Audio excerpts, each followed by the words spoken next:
Shalom and welcome to On the House, the podcast where industry experts and professionals discuss real estate in Israel.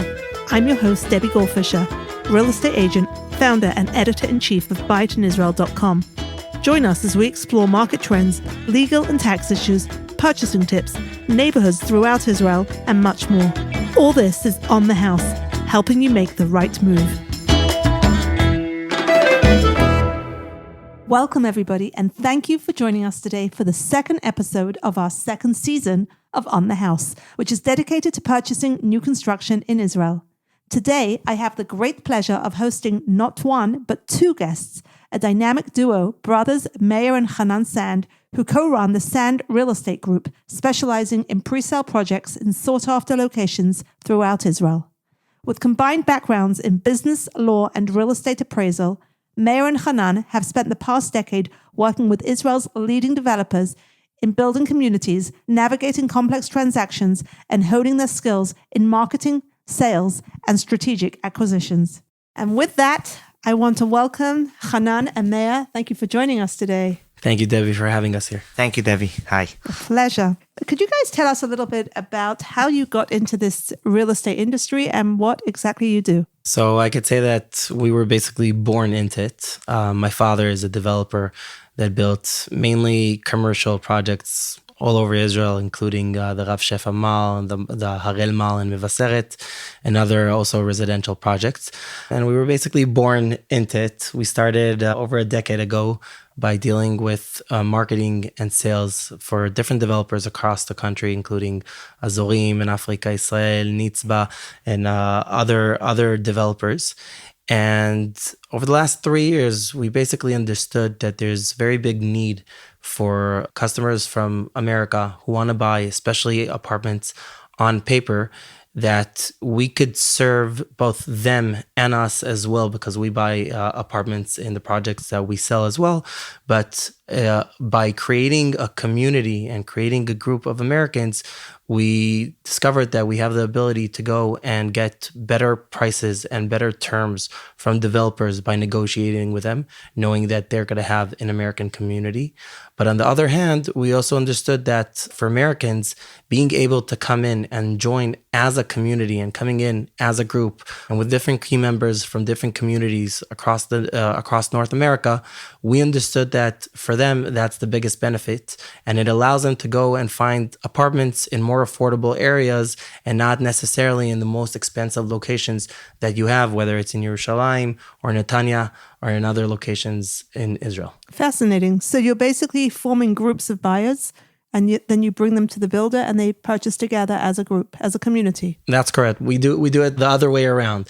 Instead of coming to America with a project, we first build a small community where we get the key members, and then we go and shop here in Israel, knowing that we are able to negotiate better prices and terms, and also come in with a group that will make it much easier for our customers to buy directly here. Fantastic. Right. Just tell me, where are you guys from, by the way? Were you born in Israel? Yeah, I was born in Israel, and Chanan was born in New York. We grew up in Har Nof. Today, I live in Efrat, in the neighborhood called the Dagan, and Chanan lives in Neve Daniel. Beautiful. I love the way you talk about Americans as though they're the only Jews outside of Israel. I want to remind you that there are a few 100,000 Jews in the UK, in Canada, in South Africa and Australia, and all of you are our listeners, and we're hoping to help everybody come home. Of course. We have roots from Canada. Our dad is from Montreal, so... Perfect. Okay, so don't forget, it's not just about the Americans. It's true. Right now, we're a little more focused on, for us, in North America, but of course, there are people from all over. Absolutely. Great. So I want to remind everyone that we are on the second episode of our podcast, which is dedicated to purchasing new construction in Israel. Last week, we had the real estate developer Eli Gartel, who very well explained the roles of the Yazam and the Kablan, the developer and the contractor, the benefits, the risks of purchasing off plan, and the concept of arvut, whereby payments made to the developer are guaranteed by the accompanying bank. Today, we're going to talk about how to find the right developer, how to find the right, what are we looking for in the right developer? What are we looking for in the right project? And once we found the right project, how do we find the right unit? There's really no such thing as the best, because what's best for me is not necessarily best for you.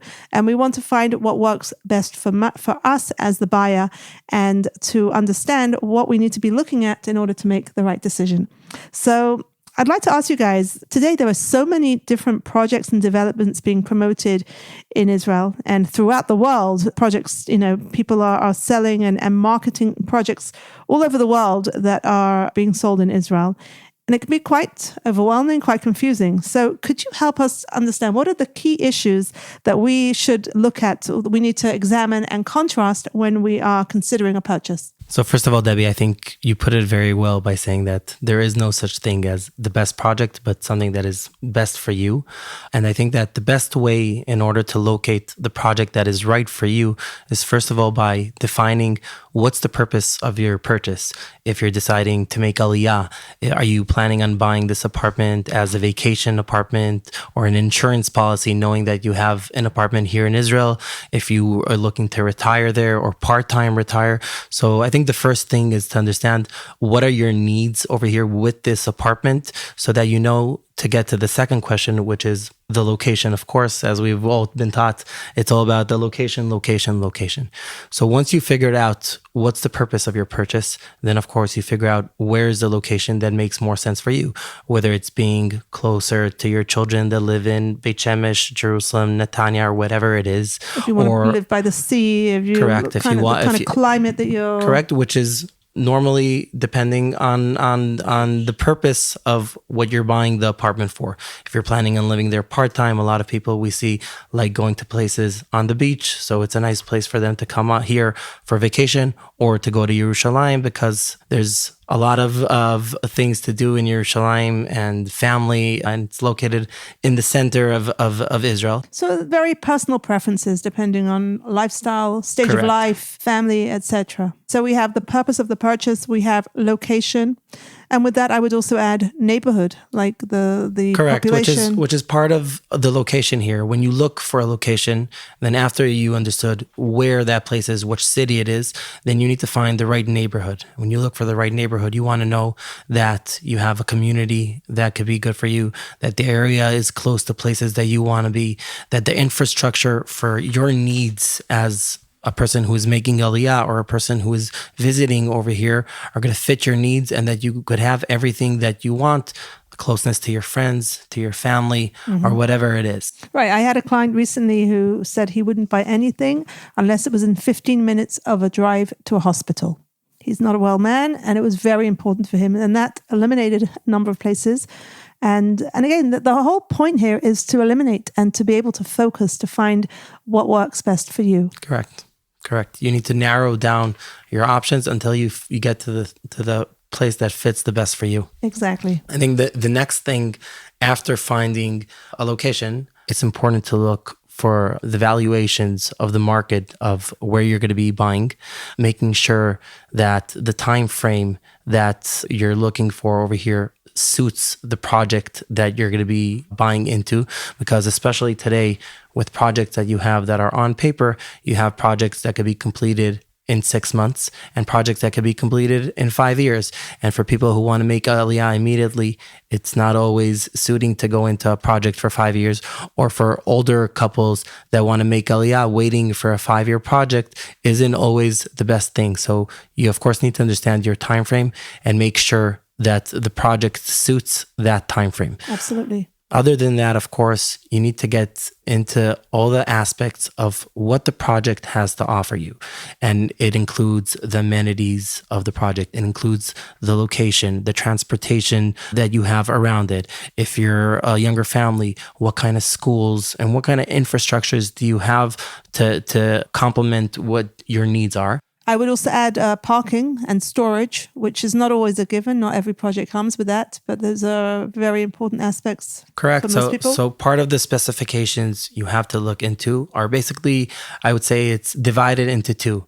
It's the amenities of what the building has to offer for you, whether it's, for example, a health club, a gym, a swimming pool, a shul, if they have, or instead, of course, the other thing is what kind of specifications you have inside the apartments, especially for people coming from abroad. The transaction could be sometimes different than what it is in the States. For example, when you buy an apartment, the apartment comes with appliances. Sometimes it would also come with furniture. In Israel, normally when you buy an apartment on paper, it does not come with furniture or with appliances. It normally would only come with, of course, the tiles, with a kitchen, with cabinets in the bathrooms as well. So Sometimes there's air conditioning. correct. And for those things, when you negotiate the terms with the developer, and you normally have an option to negotiate that, whether it's through you or through your lawyer, you should try adding other stuff, such as, like you mentioned, getting air conditioning, underfloor heating, etc. We know that in Israel and in Yerushalayim, we're only building one way. And the only way that's going to be built now is going up, because there's no more land and people don't buy. There's no more private houses to buy in Yerushalayim bifrat, but also all around Israel. Less Very and less houses you could find standing alone, because we don't have enough land in Israel, like everybody knows. So the only way is building high. So before you even go and check the apartments and everything, you need to check the building. If you want it today, there's a lot of options. Skyscrapers, there's a lot of options in 7, 8, 10 storage buildings. Decide how many neighbors you want to have, and with that, you can also after find the amenities that are more important for you. I couldn't agree more, Hanan. Thank you. I call this the scope of the project. When you're looking at projects, you want to compare what is the size of the project. And by that, I mean, first of all, how many buildings? Some projects are a single building and some projects are 4, 5, 7 or more buildings. How high are the buildings? As Chanan said, it's very, very hard to build out these days. Land is so scarce in Israel, in particular in the center of the country. So we are building up. So how high are the buildings? How many units are in the building? How many units are on each floor? How many neighbors are you going to have? How many elevators are in the building to share with all these neighbors? And then another aspect which you want to think about is the usage of the building. It's becoming more and more common today to build multi-use buildings where it's not purely residential, but you might also have commercial space in the building. Sometimes there's a hotel as well.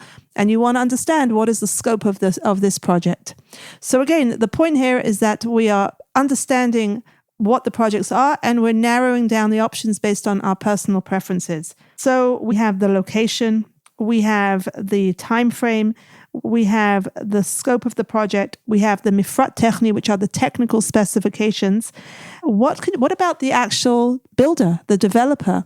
What can you tell us about that? So that's an excellent question. And of course, that's something that I also recommend, that when checking into using a legal advisor to check into that as well. Okay, so we want to understand, who are we buying from?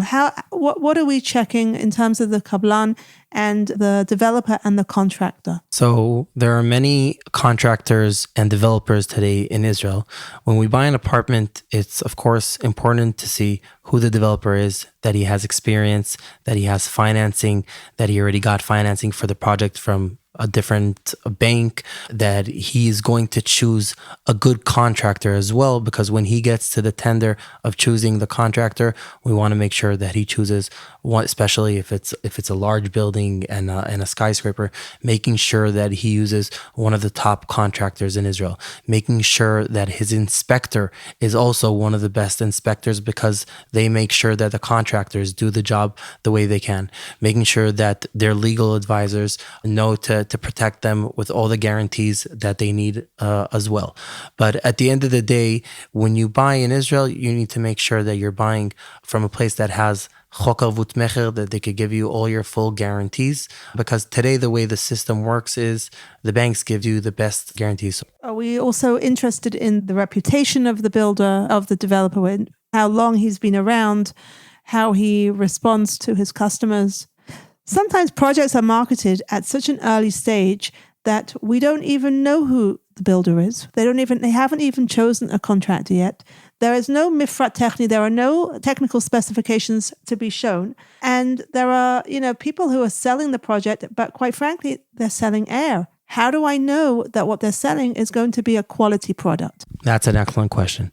So you should never sign a contract without having, of course, the technical specifications. That is something that you have to have in full detail, making sure.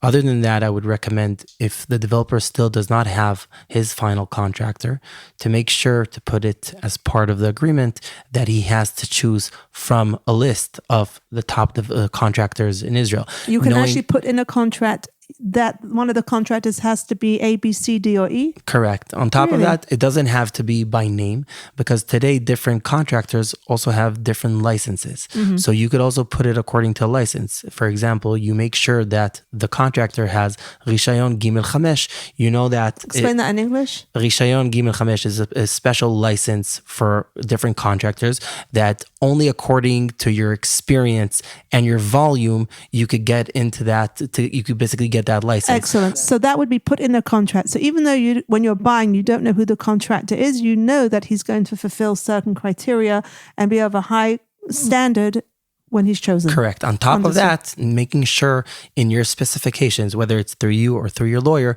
that the material that the developer is going to be using over here, whether it's for your tiles, knowing that it's coming through good suppliers that you have across the country, knowing that you're sanitary, knowing that the materials of the construction over here are going to be the highest quality of materials. So where would that be? That would be stated in the contract? That would be stated as part of the specifications. That is something that you cannot sell. You cannot purchase an apartment without signing that specifications. Understood. So on the one hand, you're coming in at a very early stage, and there is uncertainty, but on the other hand, these uncertain issues are secured in the agreement, and you come in and get a better price, because as soon as all these selections have been made and there's a builder and there's progress being made in the construction, the prices start to go up. Correct. Another thing and like Chanan mentioned, by coming in an early stage, other than the benefits of being able to choose from everything that's available, the way it works in Israel is that normally a developer, when he starts a project, in order for him to get the financing to complete the project, he needs to sell a minimum. That minimum is normally around 20% of his project. So when you come in a very early stage, the developer is going to do everything in his power in order to get to that 20%, because at that point, he knows he has his financing. He puts prices up. So it's worth it for him to give a better price at the beginning, and knowing how to come in the right place, knowing how to come in with a community, with people that are going to join you, so that you don't do this move alone, and you have that security, knowing that this is the right place for you because you have everything around it. Then you also enjoy better prices because you come at that stage. Excellent. So I would add a very important point. You said before, you have to know your timeline. You have to know what your time frame is. So I would add this to that issue. You want to look at the stage of construction. You want to see where the project is in terms of expected delivery, in terms of starting construction. And if you come in at a very, very early stage, there are big advantages in terms of the price and the terms, by the way. And the terms. We're going to come to terms and negotiation in a little bit, but the time frame is really a very important aspect. Okay, so this has been great. So now we have pretty much decided on the location. We've looked at the developer. We understand the scope of the project. We understand the time frame of the project. We understand the mifrat techni, the technical specifications. And we are now ready. Let's just say we've selected a project or a few projects that potentially could work. Now we want to start looking at the units. And how do we decide what unit is right for me? So again, that's an excellent question. Thank you. And I think that from our experience working with different customers, at the end of the day, like the first part, the preference part, this is something that is very individual for each person. Some people, for example, for them to choose the apartment is all about the layout of the unit and making sure that it fits, that they have the right sizes. Although on projects on paper, of course, you also have the ability to change the units. Of course, you're going to talk about that with designers. But on top of that, and especially in towers today, you have the ability to choose an apartment according to view. You have the ability to choose an apartment according to different floor that you want. If it's to be on the lower floors, to be on the higher floors. If you want your view facing east, west, north, south, whatever it is. Not just about the view, but also the exposure, the sunlight, correct. the air, For a lot of people, directions. they don't care. They want to be on the high floor, but they don't necessarily want a specific view, but they want to make sure that they have sun in their apartment. So it's knowing what are your preferences, what is most important for you in the apartment. And according to that, according to understanding the layout of the apartment and what other options you have of maybe changing the layout, the recommended layout that you got from the developer, according to that, you should be choosing your apartment. Once again, of course, understanding what kind of specifications come with the apartment and what kind of changes you could get through that apartment in order to make sure that not only is your apartment on the best floor with the best view, but also with the best layout and specifications for you. Great. Again, when we say best, it's about personal preferences. Correct. I couldn't agree more with you. And I think you've touched a very important point, which is flexibility on the part of the builder. If it's important to you to make changes or to modify the existing layout or something within the apartment, then you want to find out before you make a commitment, how flexible is the developer and to what extent can you make these changes. And when you talk about layout, it reminds me, many years ago, I had a client come from New York, and all that mattered to her was that her 32-seat dining room table fit in her dining room. That was the only thing that mattered to her. And as you can imagine, it was not an easy feat to find an apartment that fit that dining room table. In the end, we did manage to find something, but to her, the layout was the most important thing. For some people, the master bedroom is the most important thing, or the view, or the floor that it's on, or if you want a garden apartment, it has to be on the ground floor and your options are limited. I've had some clients over the years who are afraid of heights and they would only be on the first 2, 3, or 4 floors. Right. So like you said, each person has a different thing. It's important for him. Like you said, some people don't want to go high. Some people don't go on Shabbos elevators. Doesn't matter what hashgacha it has. So they want to stay low. A lot of them want to go high because they want to enjoy the view. It's funny. We had me and Meir, we sold about 1,000 units, let's say, in Israel till today. 1,000 units? Probably more, even more, around Israel. People mostly overseas? Israelis, Mostly Israelis. And the last 10, like Meir mentioned, the last 10 years we were doing marketing for the developers. So we met with a lot of buyers, and I could tell you, we have actually one buyer. It was very funny. He said if he won't have a bidet in his apartment, in his bedroom. A bidet. He won't even want to buy that apartment. And he was probably French or British. No, he was actually American. No way. Yeah, he was an American. He was an old guy, and that was very important for him. So like marriage said, everyone has something else that it's very important for him to have. And sometimes it's the sun, sometimes it could be everything. But when you buy with a developer, it's easier to make the plans the way you want because you could change stuff. Exactly. That's probably the biggest benefit that you have by both buying in an early stage, being able to locate the floor and the specific apartment because you have all the availability, but also because you're buying on paper, you have the ability to do those apartment changes, which is a huge advantage because when you look at a resale unit in Israel, then even if you would want to change it, first of all, not everything you can change because you're blocked just with that unit that you can make changes in. And also, if you do want to make changes over there, it would probably cost you a lot more because you would have to do renovations rather than doing it on paper, which costs much less and, of course, could also be negotiated as well. Absolutely. Something else, which I think is very important to consider, is outdoor space. I mentioned already, if you want a garden, then your options are limited because you're going to need to be on a ground floor. But also, you want to look at the balconies, not only the size and the direction of the balcony, but for many people, having an uncovered balcony is a very important aspect because of the sukkah. Now, some people will say, I'm not going to make a decision based on 7 days of the year. And it's not even really 7 days, because in Israel, we don't sit in the sukkah on the 7th day. So it's 6 days, and half those days you go away or you go to your kids. Is it really worth the whole thing? And again, it's a matter of personal preferences. There are people who come to Israel just for Sukkot, and that is the most important thing for them. And there are people who say, I'm not going to let that define my choices. But again, very, very important to ask these questions. Can I get a sukkah balcony?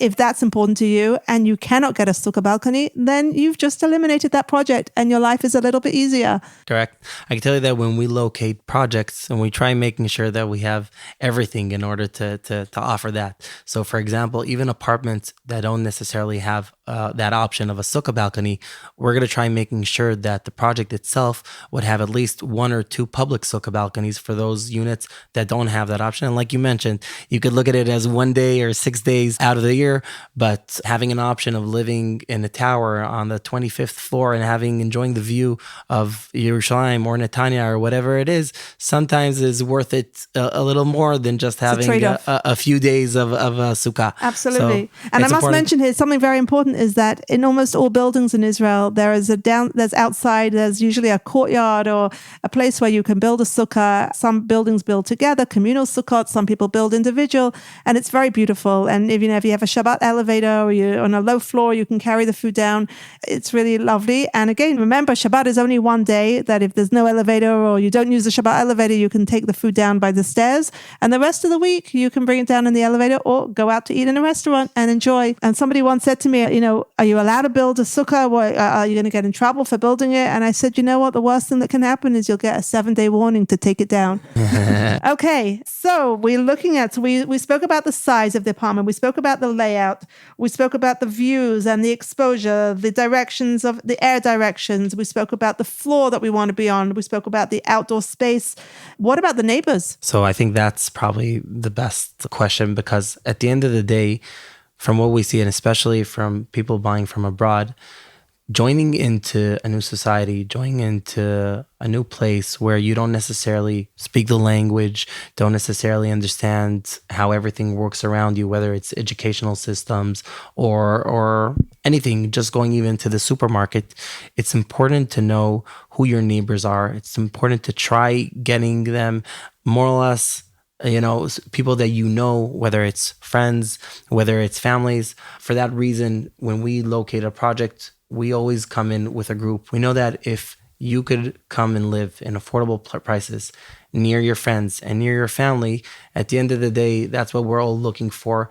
And especially for a person coming from abroad, making sure that he has that warm environment next to him, I think is probably the most important part, even more than finding the exactly right apartment, because that's something that you could play around with. You could redesign it. Making sure that you're living next to the right people is something that is harder to find. Right. And it's interesting because it's one of the few times in life where you can actually pick your neighbors. Usually you buy a secondhand house, you fall in love with the house, but you don't know who the neighbors are. So here you can actually pick your neighbors and even buy with them. And that reminds me of another really important point, which we have to talk about when we're discussing the layout of the apartment. It's really important to look at what are the connecting walls? Are you connected, through the living room are you sharing a room on the living room to another apartment, or is it the kitchen? Is it the bedroom? Who are your neighbors? Also the balcony, is the balcony attached? Is it unattached? These are really, really important things that you want to look at. And again, there's no right or wrong. It's a matter of personal preference.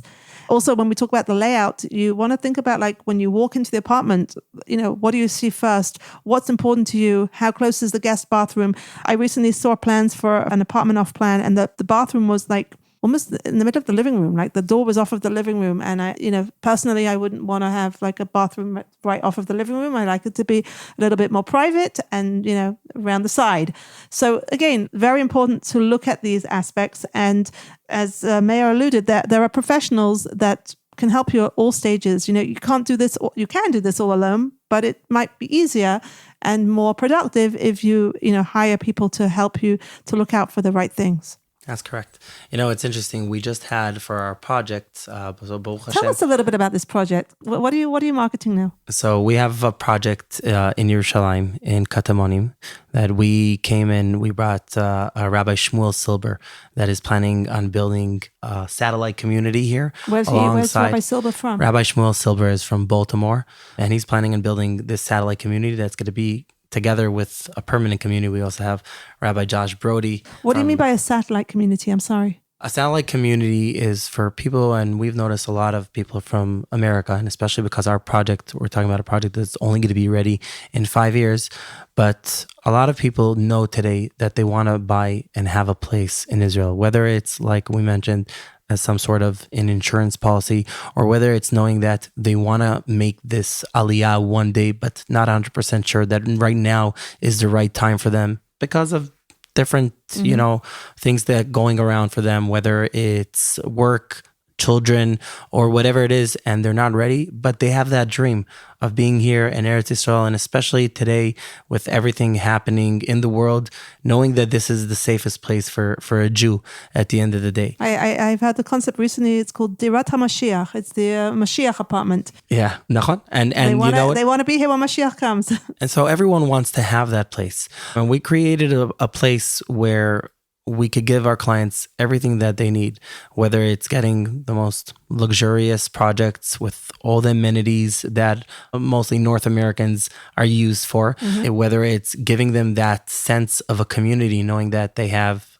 a North American rabbi with a shul, with a school that we're going to be getting here, Be'ezrat Hashem, and giving them all the infrastructure that an American buyer or a buyer from anywhere around the world who's not an Israeli would basically get a better experience, better prices, and everything he's looking for. Amazing. And where is it, you said, in Katamonim? It's located in Katamonim, right next to Summit Pat. Beautiful. So how long does it take to get into the city center from there? So it's basically with everything happening today, and especially in Yerushalayim with the transportation system, as you guys know, I'm sure the whole light rail system is about to change Yerushalayim completely. You only have the yellow line that is functioning today. There are 2 lines that are about to start by the end of this year already, and 3 other lines that are planned to be in the next 5 years.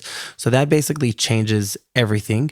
And also the new entrance to Yerushalayim has just changed. So it used true. to be the Knisa La'ir, where Tachana Merkazit used to be, but now with Road 16, just for that example, the tunnel, it leads you directly towards Givat Mordechai, or Begin, which is basically turning into the new entrance to Yerushalayim, and it's also the center of Yerushalayim. Right. So it's a way of also, like we said at the beginning, finding the location of what's more important for you. Although today you have to take for account that there's a lot of variable changes, such as transportation systems that are going to change, and it's not always worth it to go into the center of Yerushalayim or to the most expensive location in Yerushalayim because that's the location we want to be, because you could commute to that area with those transportation systems very, very easily and still be in a much more affordable location and maybe even a better location. So true. It's a good point about the transportation. I often remind myself that the roads in Israel, the main streets, the highways here, they were built in the 50s, 60s, where the population was so much smaller, and if anyone had a car, it was 1 car per family. Today we have a huge population, and there's many families, not just 2 cars, but sometimes even 3 or 4 cars, and the roads are simply not built for this amount of traffic. And Israelis spend hours upon hours sitting in traffic, which is unnecessary. And we've reached a point where the infrastructure discourages you from driving. And wherever possible, you take public transportation, you take the railway, you take the light rail, you walk, you bike. As I've mentioned before on previous episodes, I live in Modi'in. When I go to Yerushalayim, I very often take the train, and I love it. It is such a pleasure and a convenience. So the location of your project sounds fantastic. And what stage are you at? What stage of construction are they at? So they're starting construction, B'ezrat Hashem, in the next few months. This project is going to take 5 years for it to be completed. And like I mentioned, we were able to get a group. Right now, we already have close to 80 clients from North America, mainly from North America, that are joining this community from all places around North America, Teaneck and Baltimore and Boca Raton and Toronto. So Baruch Hashem, we have a lot of people who want to join this because they understand that This is a need that they need, knowing that they could join in with a community, with very large units that we have in this project, with very affordable prices, and basically getting all the infrastructure that you need as a Oleh Chadash coming Amazing. to Israel. Wonderful. Time is running away. I have one more question that I want to understand. We've picked the kablan, we've picked the project, we've picked the unit. Now we are ready to negotiate. How can I get the best deal? Again, for me, what do I have to negotiate on? So again, that's also something that is related to your preferences and what's more important for you. Like Hanan mentioned, we had a guy that one of the projects that for him, if he didn't have a bidet, then it's a deal breaker. Right. So of course it's according to your preferences. But if coming in as a group or even with a few people, you could try negotiating with the developers different specifications, getting more outlets, more maybe like we said, air conditioning, trying to get appliances, trying to get better tiles or bigger tiles or whatever it is. Most of the developers today won't give you a lot of extra specifications unless you actually could give them, some sort of added value, whether it's coming in, like I said, with a few people. In that case, you're able to negotiate a little more, but there is flexibility and you should definitely try whenever it is, try negotiating with the developers. Okay, so this is negotiating on the specs. What about the price, the payment terms? Is that something that's negotiable? And if so, what are we aiming to get? Okay, so today it's easier to negotiate about the terms. The payment terms. The payment terms. Most of the developers today would be willing to give you the terms 20-80. That means 20% when you sign the contract and 80% when you get the apartment, or 30-70. That's something because of the very high rates of the interest. So today they know how to answer it. It helps people that could purchase, especially if it's a 5-year timeline. So you need that 20-80. That makes a lot of sense. Which also gives people from abroad a long time to sort out their finances. If they have to sell your home or sell other assets, it gives people a lot of time. I could tell you the developers, they usually don't give discounts in price. So the only way, really, like Meir mentioned, to get a discount is by getting better specs or by getting better terms. Usually the price in Israel, like everybody knows, goes only one way in real estate. Yeah, but everything in Israel is negotiable. How is it possible that we can't negotiate on price? It's really depending on the developer itself. Some developers come with, they increase the price in advance knowing that they're going to give you some sort of discount. And some developers, the way they work is knowing that that's it. It's a flat rate. We don't play around. We don't give, any entrance to negotiate the pricings. And that way they could keep it on the same way. You should definitely try. It doesn't hurt trying. I agree. Always try. And If you don't ask for correct. The way I see I always tell my kids the worst thing that can happen is they say no. Exactly. It's exactly like that. It always helps coming in with a group and trying creating some more added value for the developer in order for him to give you the better prices. Part of what we do, and this is part of everything we spoke about, is making sure that we complete those checkboxes. Hanan is an appraiser, so before we go and look for any project that we're going to be locating, we want to make sure that the prices that we're going to be looking for are going to be at least the market value, if not much less. Usually it's between 15 to 20% below what the rest of the market is offering, so making sure that the price is right, making sure that the payment terms are right and are the best payment terms that we can negotiate. If somebody says, I'm prepared to pay more upfront, will that help with the price? So that's actually a very interesting question because, as you know, in Israel, when you purchase an apartment on paper, and not a lot of, especially people from abroad, know this, but you're normally linked to the construction index. Yeah, we spoke about this last week with Ellie, but please go ahead. So also about that, for example, that's another term that you could try negotiating today with different developers, getting your price a fixed price, not being linked to that index, or making sort of, like you mentioned right now, paying in advance a little more so that it's worth it for the developer to make sure that you're not linked to that index. So there are other ways that you can negotiate it. Be creative. Exactly. You could be creative. We try when we come into a project to overcome all of those points. That's from our experience, knowing what we're looking for in a deal. Like I mentioned, we normally buy an apartment ourselves, Chanan and I, to make sure that we're doing the best deal. You're one of the buyers. You're on the same page as the buyers. That's Correct. Beautiful. Okay, this has been really, really helpful and insightful, and I think very, very useful for our listeners. Before we end, I'd like to ask you both. One of you can answer this question: where do you live and why? So I live in Efrat. I live in the Dagan. Why do I live there? Because a lot of my friends bought there almost 7 years ago. Beautiful. And we actually lived in Modi'in back then. We had a very nice community, and a lot of guys from over there decided to move there. What was the appeal? So first of all, we were able to buy a house for a good price back then. For the same price that you would have bought an apartment in Modi'in, you bought a house in Efrat. Correct. That's number one. And the second thing is we were able to create a very nice community that fits our needs. Young people who are raising children, more or less religious in the same way. So we've built same a very, mindset. very exactly the Beautiful. same mindset. So we have the community, we have a nice house with space, with things that are important for us inside our unit itself. And the price made sense. Baruch Hashem, it was a good investment back then. Beautiful. And finally, Chanan, I want to ask you this question. If you were to move to a different area in the country, where would you go and why? Wow, that's a great question. I would go to Ashkelon, actually. Interesting. Yeah, Ashkelon. I think I would go to Ashkelon. I think Ashkelon is one of the cities that still didn't develop. It's one of the only places that still has, you could buy a house on the ocean, or at least at the beach, you could at least see walking distance. I think after my kids will finish with the education system, I think I would love moving there, buying a nice house there. Yeah. Beautiful. Maybe you guys should build a project there. Well, we're looking at it. So like Chanan said, we like places that we believe have a lot of potential in the real estate. And like Chanan mentioned, Ashkelon is a place that we think that still hasn't reached its potential, especially because, in Israel, you don't have a lot of beachfront properties. That's right. The beach here is a short beach, and you don't have that much places. And over there, you could still buy for very, very affordable prices. And the beach there is gorgeous. For people that a beach makes sense for them, I think definitely Ashkelon is about to boom. And please God, Bezrat Hashem, we should win this war and secure our borders and the whole country, including Ashkelon. I thought Chanan was going to say living in Aza on the beach. Bezrat Hashem.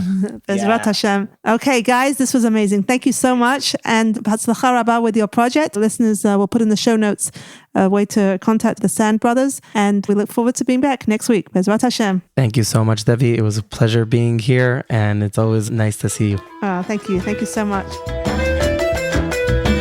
Thank you for listening to On the House. If you enjoyed this episode, make sure to subscribe and share it with your family and friends.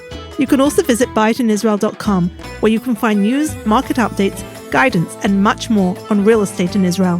That's Buy It in Israel, BUYIT in Israel.com.